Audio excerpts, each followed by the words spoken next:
함께 보실 하나님 말씀은 시편 14편 1절에서 7절 말씀입니다. 시편 14편 1절 말씀.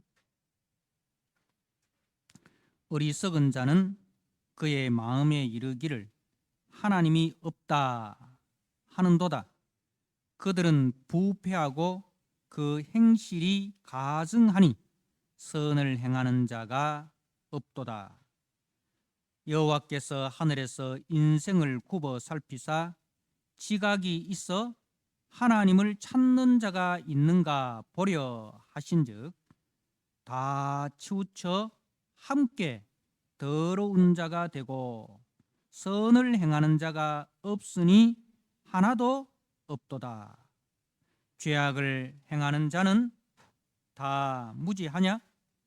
그들이 떡 먹듯이 내 백성을 먹으면서 여호와를 부르지 아니하는도다.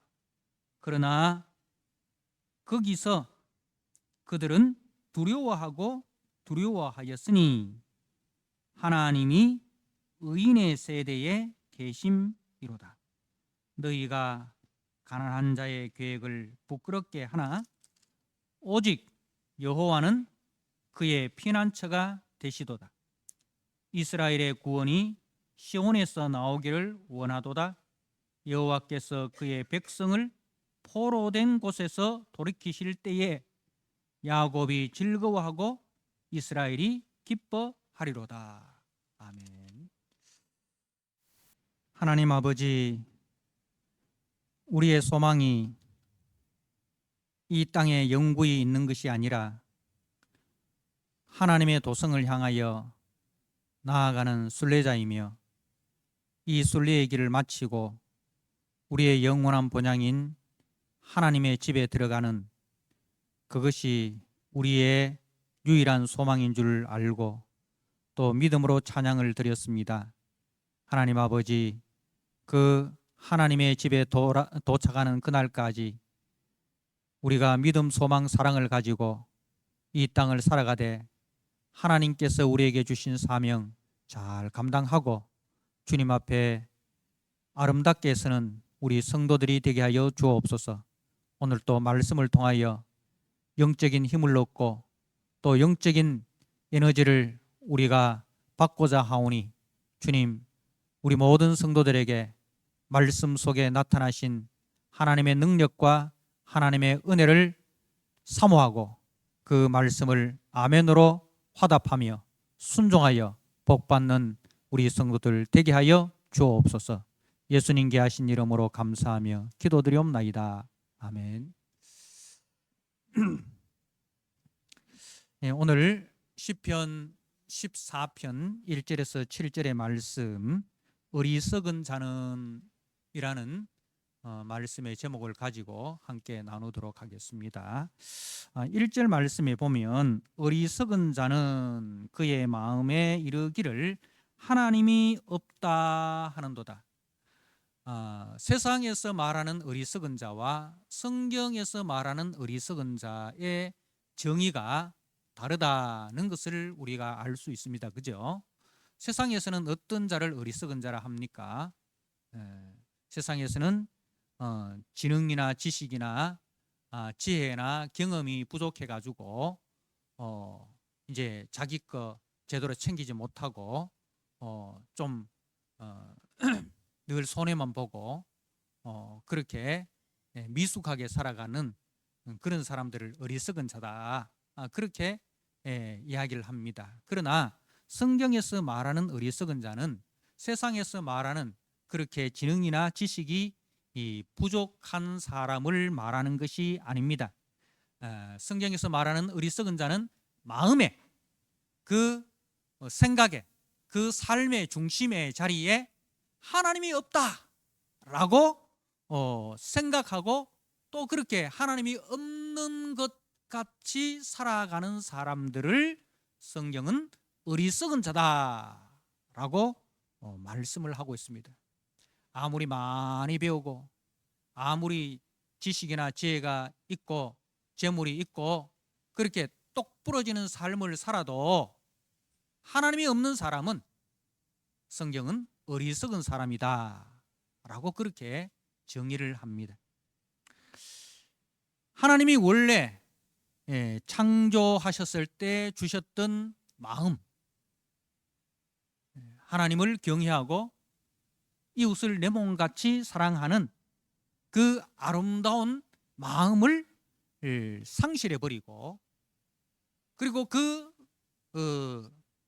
상실한 자리에 자기가 주인이 되어가지고 자기 중심적으로 살아가는 사람, 자기만 알고 자기 중심적으로만 살아가는 사람을 성경은 어리석은 사람이다 그렇게 말씀하고 있습니다. 하나님은 모든 창조 세계 속에 하나님을 알만한 것을 보이게 창조하셨습니다. 하나님께서 창조하신 그 모든 창조 세계에는 하나님을 알만한 것이 다 보이도록 그렇게 지으셨다는 거예요. 우리가 작품 속에는 작가의 생각이 담겨 있습니다. 그죠? 그 작품을 보면 작가가 어떤 생각을 가지고 있는지 그 작품을 통해서 작가를 알 수 있습니다. 마찬가지로 우리는 하나님이 만드신 작품을 통해서 하나님이 어떤 분이라는 것을 알 수 있다는 거죠. 하나님이 그렇게 만드셨기 때문에. 우리가 로마서 1장 말씀을 한번 보도록 하겠습니다. 로마서 1장 19절 말씀입니다. 제가 한번 읽어드립니다. 로마서 1장 19절 말씀.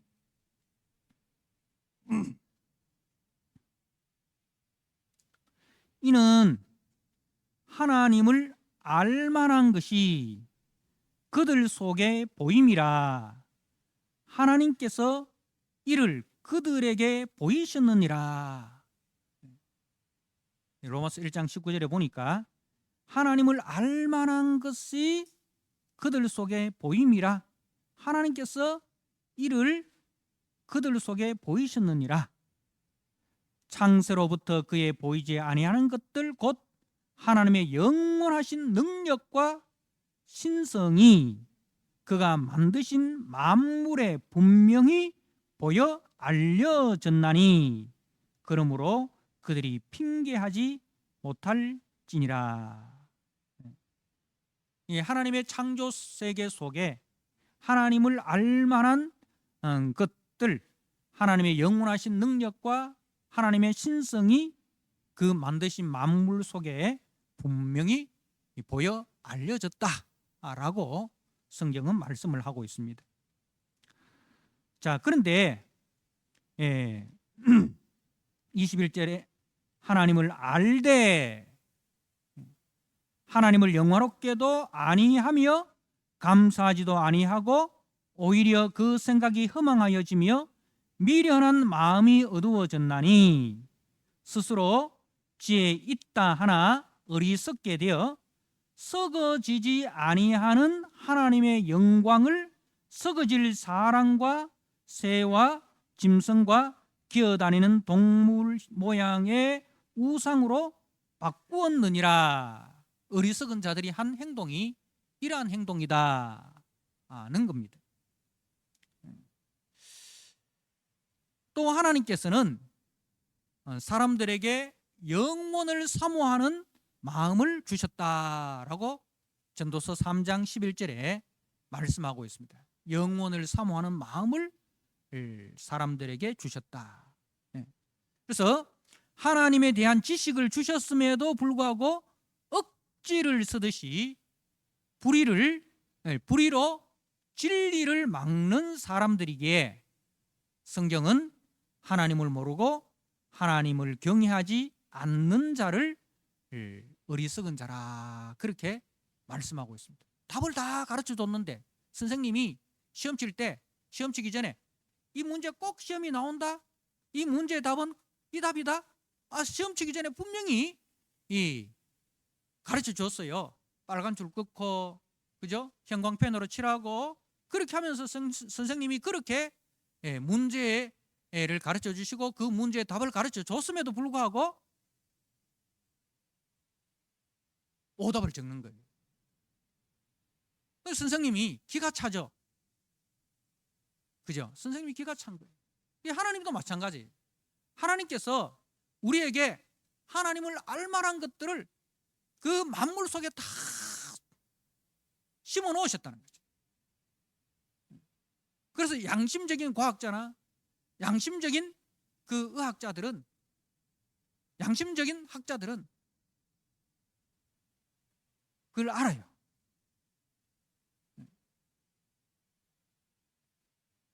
우리나라에 복음이 처음 들어왔을 때도 진짜 양심적인 유학자들은 성경을 통해서 복음을 받아들였습니다. 유학의 한계를 깨달을까? 유학은 율법에 불과하다. 율법에 불과하다. 그래서 이 유학이 인간의 도리를 이야기하는데 이것을 다 지켜 행할 수 있는 능력도 없고, 그것을 지켜 행한다 하더라도 인간이 하나님 앞에 도달할 수 없다. 진실한 유학자들은 복음을 듣고 그 복음 앞에 굴복하였습니다. 그래서 정말 양심적인 사람들은 자기가 하는 분야에서 그 분야를 통해서 인간의 한계를 알고 하나님의 무한하심을 아는 거예요. 그래서 복음이 전해질 때에 바로 이것이 하나님이 그렇게도 알려주시고자 하셨던 말씀이구나 하면서 무릎을 치면서 복음을 영접하게 되는 거예요.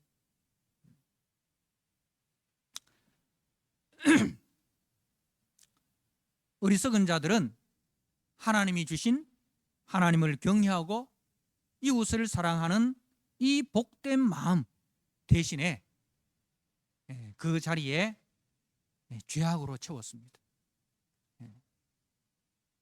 하나님이 주신 이 복된 마음, 이 복된 마음에 하나님의 말씀으로 채워야 되는데 그 복된 마음에 뭘 채우느냐? 죄악을 채운 거예요. 쓰레기 같은 죄악을 채운 거예요. 그러면 그 마음이 어떤 마음이 됩니까? 복을 담은 복된 그릇이 됩니까? 쓰레기를 담은 쓰레기통이 됩니까? 쓰레기통이 되는 거예요. 그죠? 여러분, 그 형식도 중요하지만 그 형식 속에 뭐가 담겨 있느냐에 따라서 이제 그 본질이 결정되는 거예요. 개밥그릇으로 쓰는 것도 깨끗하게 씻어가지고 밥을 담았습니다. 그러면 그건 뭐예요? 밥그릇이에요. 밥그릇이에요. 근데 아무리 좋은 그릇이라도 개밥을 담으면 그거는 개밥그릇이 되는 거예요. 하나님께서 우리의 이 마음에 하나님의 사랑을 담을 수 있는 좋은 마음을 주셨는데 인간은 그 속에 하나님의 사랑을 담고 하나님 경외하는 그 말씀을 담고 이웃을 사랑하는 그 아름다움을 담아야 되는데 그것은 다 쓰레기로 취급해버리고 그걸 다 내버려버리고 거기에 죄악이라는 쓰레기를 오물을 담은 거예요. 죄악이라는 것은 자기 주장입니다. 자기 주장. 죄악이 뭐냐? 자기 주장이에요. 하나님 앞에서도 자기 주장하는 거예요. 사람들 앞에서도 자기 주장만 하는 거예요. 다른 사람의 말을 귀담아 듣지 않습니다. 하나님의 말씀도 귀담아 듣지 않습니다. 자기 주장만 하고 자기 고집만 하고 철저하게 자기 중심인 사람. 그래서 이 죄악의 결과는 하나님을 향하여 무지하고 또 하나님을 대적하고 또 이웃을 사랑하지 못하고 오히려 이웃을 자신의 이익을 위한 도구와 수단으로 이용하는 그것이 바로 죄악의 결과입니다. 그래서 오늘 1절 말씀에 어리석은 자는 그의 마음에 이르기를 하나님이 없다 하는도다. 그들은 부패하고 그 행실이 가증하니. 그들은 부패하고 쓰레기를 담으니까 어떻게 되겠어요? 부패해질 수밖에 없잖아요, 그죠? 오물을 담으니까 부패해질 수밖에 없는 거예요. 그래서 부패하니까 거기서 나오는 게 뭐예요? 가증. 그럼 가증이 뭔지 아세요? 가증. 저 사람 참 가증스럽다. 이 가증이라는 것은 달가째에 미워할 증자. 미워하는 짓만 골라서 하는 거예요. 미워하는 짓만 골라서 하는 거예요. 남 싫어하는 짓만 골라서 하는 거예요. 그래서 우리말로는 이게 그 사람 뒤통수도 보기 싫다. 꼴도 보기 싫다. 항상 미워하는 짓만 골라 하니까. 그래서 이제 꼴도 보기 싫은 사람, 보면 볼수록 짜증나는 사람, 만나면 만날수록 짜증을 폭발시키는 사람, 이게 이제 가증스럽다라는 거죠. 이 부패하니까 그 속에서 막 더러운 것이, 그죠? 이 부패하다는 것은 뭐예요? 부패하면은 가스가 나오고, 그죠? 냄새가 나고 그렇잖아요. 그러니까 그 사람 만나면 어떻게 되겠어요? 냄새 나지, 그죠? 그리고 거기서 나오는 그 모든 말들이 어떤 말이에요? 상대방에게 상처 주는 말들, 상대방의 가슴에 비수를 꼽는 말들, 행동 하나하나가 상대방의 약점을 찌르는 그런 행동들, 배려할 줄도 모르고 남을 존중할 줄도 모르고, 그러면서 그것을 통해서 자기의 쾌감을 느끼는 사람들. 상대방은 막 자기 때문에 힘들어 괴로워서 죽겠는데, 근데 그걸 보면서 희열을 느끼는 거예요. 아니, 그런 사람하고 같이 여러분 있으면은 어떻게 되겠어요? 짜증 폭발이죠. 그게 가증인 거예요. 그래서 부패의 결과가 가증인 거예요.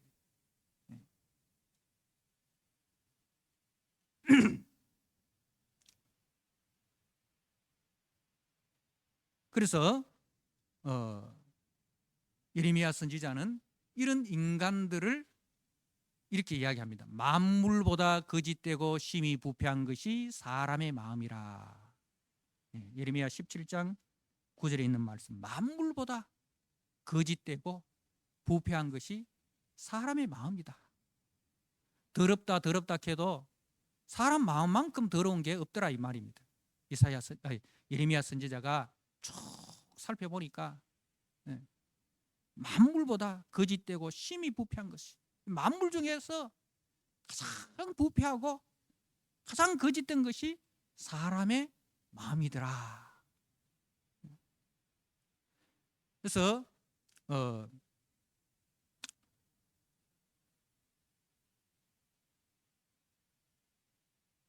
로마서 3장 10절에 바울은 이 말씀을 종합해서 한마디로 의인은 없나니 하나도 없도다. 의인은 없나니 하나도 없더라. 그래서 오늘 말씀해 보니까 없다라는 말이 3번 반복됩니다. 1절에 그의 마음에 이르기를 하나님이 없다. 그래서 선을 행하는 자도 없다. 그리고 3절에 선을 행하는 자가 없으니 하나도 없다. 없다. 그래서 바울은 의인은 없나니 하나도 없다. 그렇게 결론을 내리고 있습니다. 자, 그럼에도 불구하고 우리 하나님은 2절에 보니까 여호와께서 하늘에서 인생을 굽어 살피사. 하나님은 이렇게 부패한 인간들 속에도 그래도 하나님을 찾는 인간이 있는가? 하나님 찾으시는 거예요. 하나님 다 아시죠. 전지하신 하나님께서 다 아시죠. 그럼에도 불구하고 하나님은 그 인생을 불쌍히 여기시고 그 인생을 사랑하셔서 관심을 두고, 그래서 몸을 굽혀 인생 중에 지혜와 분별력이 있어 하나님을 찾는 인간이 있는가 이렇게 찾아보시는 거예요. 여호와께서 하늘에서 인생을 굽어 살피사. 이게 하나님이 친히 몸을 굽혀서 자세하게 찾아보는 거예요. 혹시 그래도 그 중에서 하나님을 찾는 인간이 있는가. 무한한 사랑을 가지시고 이렇게 살펴보신다는 겁니다. 소돔 고모라를 심판하실 때도 하나님이 이 천사들을 직접 내려보내셔서 현장을 직접 확인하고 이제 관찰하게 하십니다. 그죠? 그리고 또 의로운 아브라함에게 이 소돔 고모라의 멸망을 먼저 이야기를 합니다. 그래서 그 아브라함의 기도를 들으시지 않습니까? 하나님, 그래도 그 성에 의인 50명이 있으면 어떻게 하겠습니까? 의인 10명이라도 있으면 어떻게 하시겠습니까? 까지 그렇게 이제 아브라함의 기도를 들으시고 의인 10명만 있다 할지라도 내가 그 성을 사하지 아니하시겠다 는 것이 하나님의 본심입니다.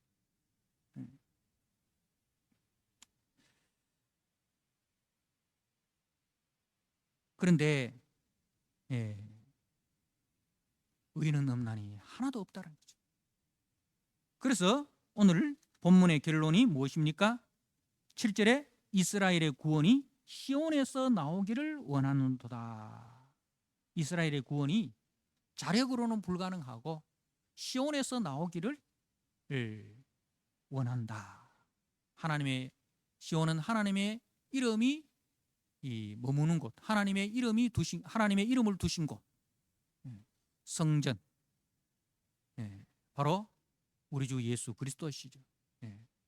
구원은 밖에서부터 주어지는 것이지 우리 인간의 의지나 노력으로 불가능하다는 것을 말씀을 합니다. 성경에 보면은 이 어리석은 자라는 그 이름을 가진 자가 있어요. 어리석은 자라는 그 히브리어가 나발이에요. 나발. 이 이름의 뜻이 어리석은 자예요. 이 사무엘상 25장 말씀에 나오는 그 실제하는 사람이었습니다. 이름이 나발이었습니다. 그 사람은 엄청난 부자였어요. 양이 3,000마리고 염소가 1,000마리나 되는 거부였습니다.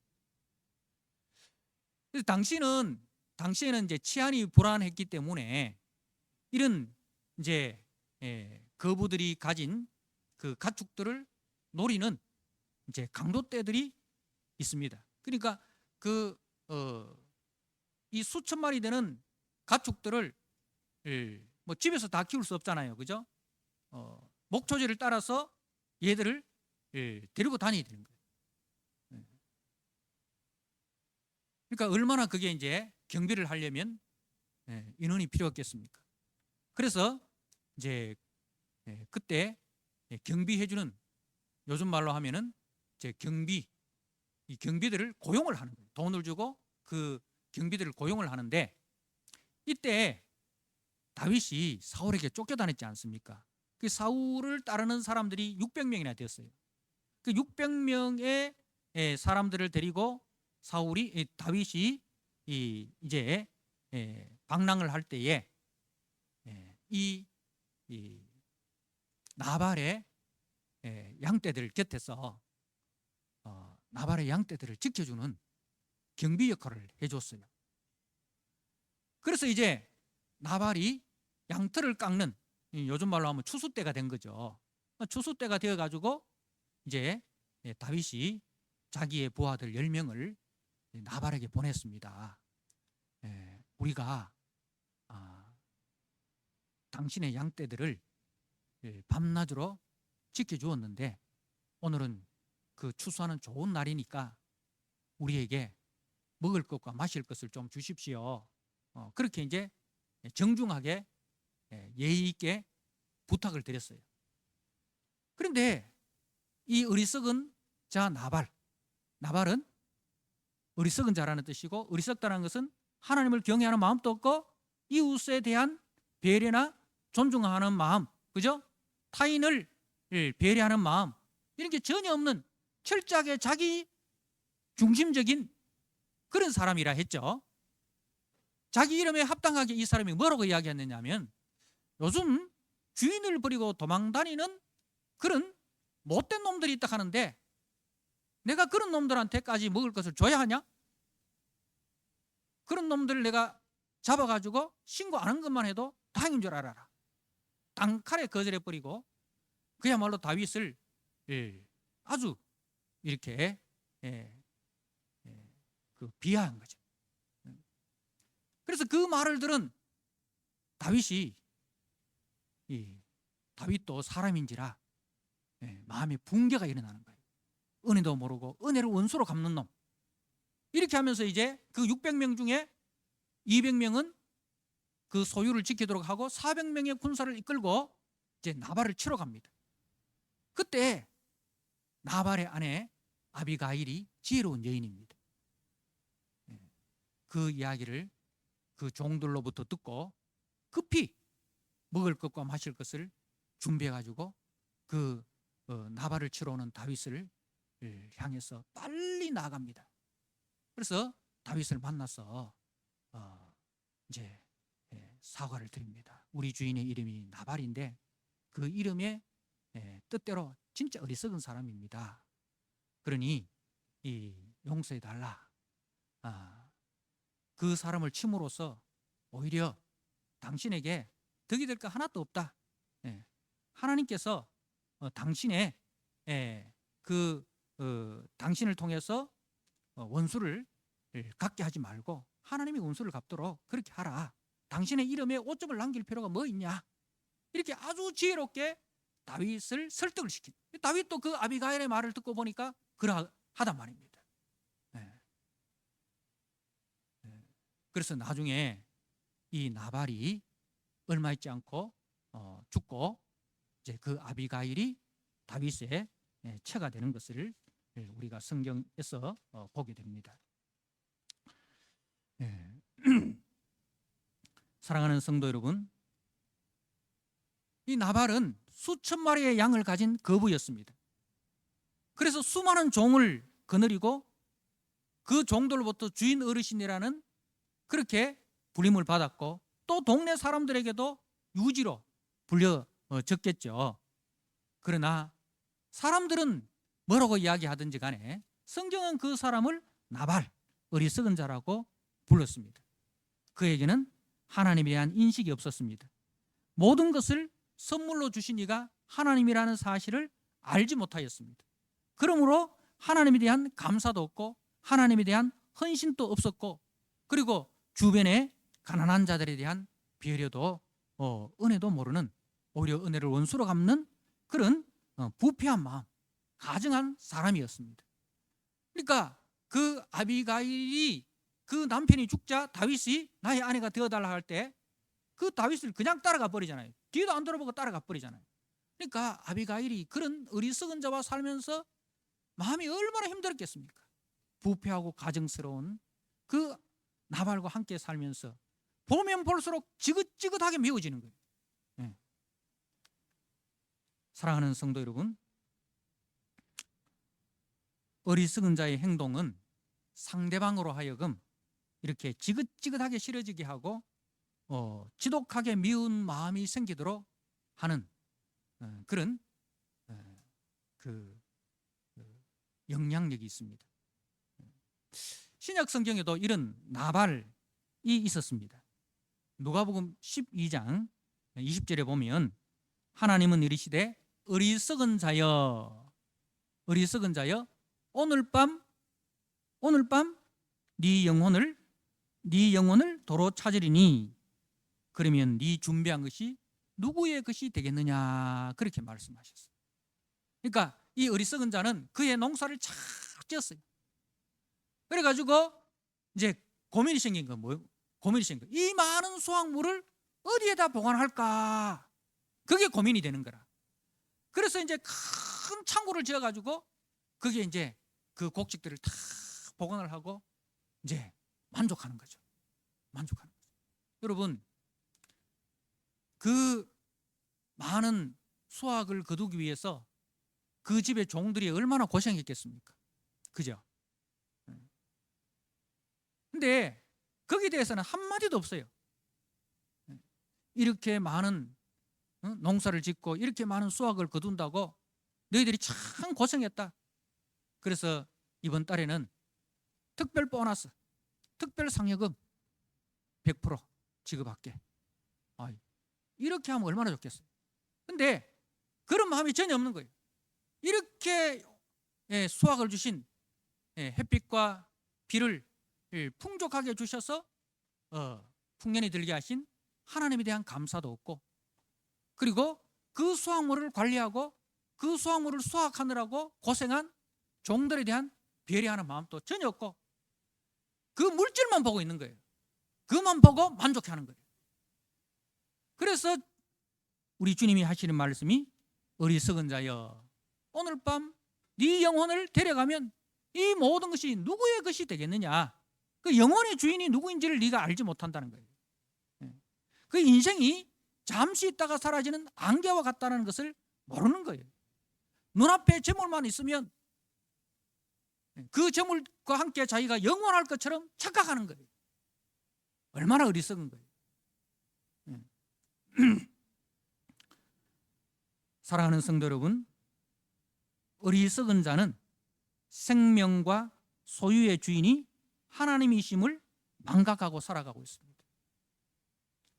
자기가 주인인 줄 착각하고 있다가 그 젊음이 영원할 줄로 생각하고 그 재물이 영원할 줄로 착각을 하는 거예요. 그러나 생명의 주인이 주인 되신 주님, 물질의 주인 되신 주님이 그 생명을 거두시고 물질을 거두어 가실 수도 있다는 사실을 모르고 있는 거예요.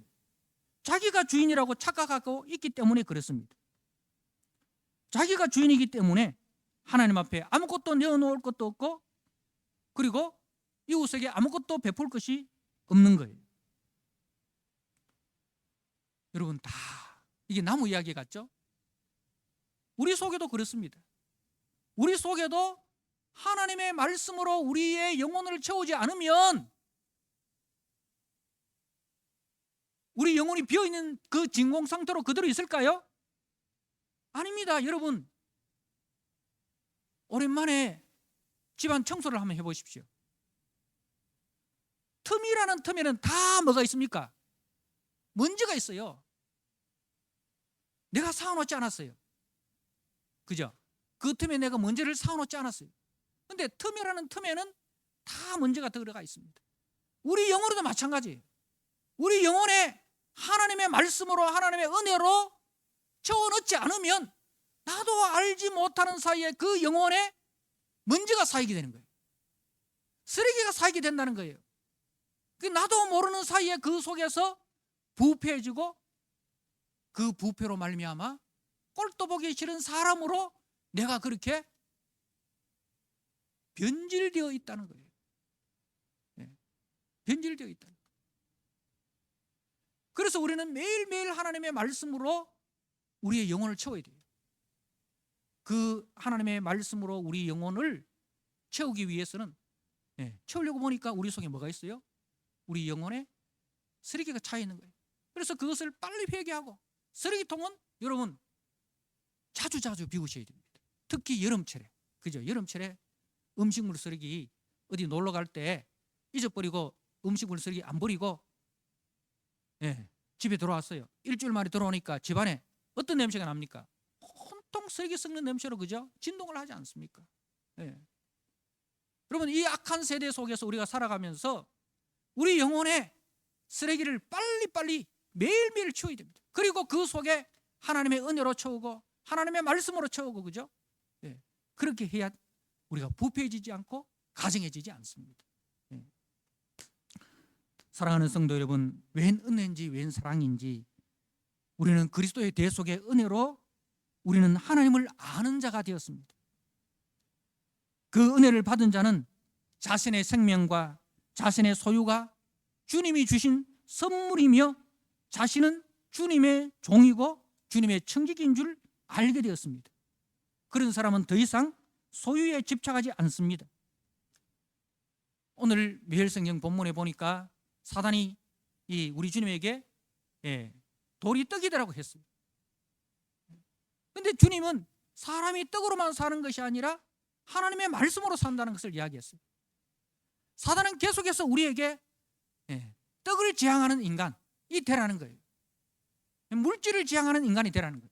그게 하나님은 우리에게 떡이 먼저가 아니고 물질이 먼저가 아니라 하나님의 말씀이 먼저다 는 것을 우리에게 말씀하고 있습니다. 사랑하는 성도 여러분, 우리는 더 이상 소유에 집착하지 않고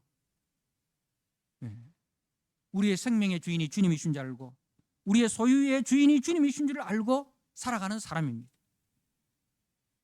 지금 나의 삶의 자리에서 하나님을 인정하시고 하나님을 경외하고 있습니까?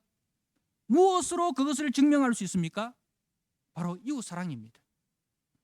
나의 생명과 소유가 주님이 주신 선물임을 아는 사람은 반드시 이웃사랑으로 나아가게 되어 있습니다. 내게 주어진 것이 이 주님이 필요한 것에 쓰시라고 주님이 주신 선물임을 인정하는 것입니다. 그래서 주님의 필요로 하는 것에 나누어주고 베푸는 삶을 사는 거예요. 물은 흘러야 썩지 않습니다. 흘러가는 물은 썩지 않습니다. 그런데 고여있는 물은 썩게 마련입니다. 부패하고 가증스러운 세상 속에서 자기중심적이고 받은 것은 절대로 흘러보내지 않는 고인물과 같은 이 세상 속에서 우리는 그리스도의 은혜를 흘러보내는 축복의 통로가 되고 은혜의 통로가 되는 그런 삶을 살아야 됩니다. 그렇게 할 때 우리가 가는 곳에 그리스도의 향기가 나타나고 미움이 사라지고 나를 통해서 주변의 약한 자들이 위로를 받고 주변의 슬픈 마음의 사람들이 웃음을 되찾게 되는 것입니다. 사랑하는 성도 여러분, 한 주간 또 이 어리석은 세상 속에서 부패하고 가증한 세상 속에서 이 좋은 이웃의 사명을 잘 감당하시는 복된 한 주간 되시기를 주님의 이름으로 축복합니다. 아멘. 하나님 아버지, 어리석은 자는 그 마음에 하나님이 없다 하였습니다. 그 결과 그 마음에 부패하고 가증스럽다 하였습니다. 하나님, 웬 은혜인지 웬 사랑인지 우리는 이런 세상 속에서 하나님의 은혜로 구원을 받아 우리가 피조물인 줄 알고 우리 영혼의 주인이 주님인 줄 알고 우리 소유의 주인이 주님인 줄 알고 그 생명과 소유를 주님을 위하여 주님의 뜻대로 사용하는 종이 되고 청지기가 된 것을 감사합니다. 하나님, 하나님의 은혜가 없으면 인간은 부패하고 가증스러울 수밖에 없는데 이런 세상 속에서 한 주간 또 우리는 하나님의 은혜를 나타내고 그리스도의 향기를 나타내어서 아버지 부패하고 가증스러운 세상 속에서 그리스도의 향기가 되고 그리스도의 얼굴이 되고 빛이 되고 소금이 되고 이웃의 기쁨이 되는 그런 성도로 살아갈 수 있도록 주님 은혜를 베풀어 주옵소서. 예수님께 하신 이름으로 감사하며 기도드리옵나이다.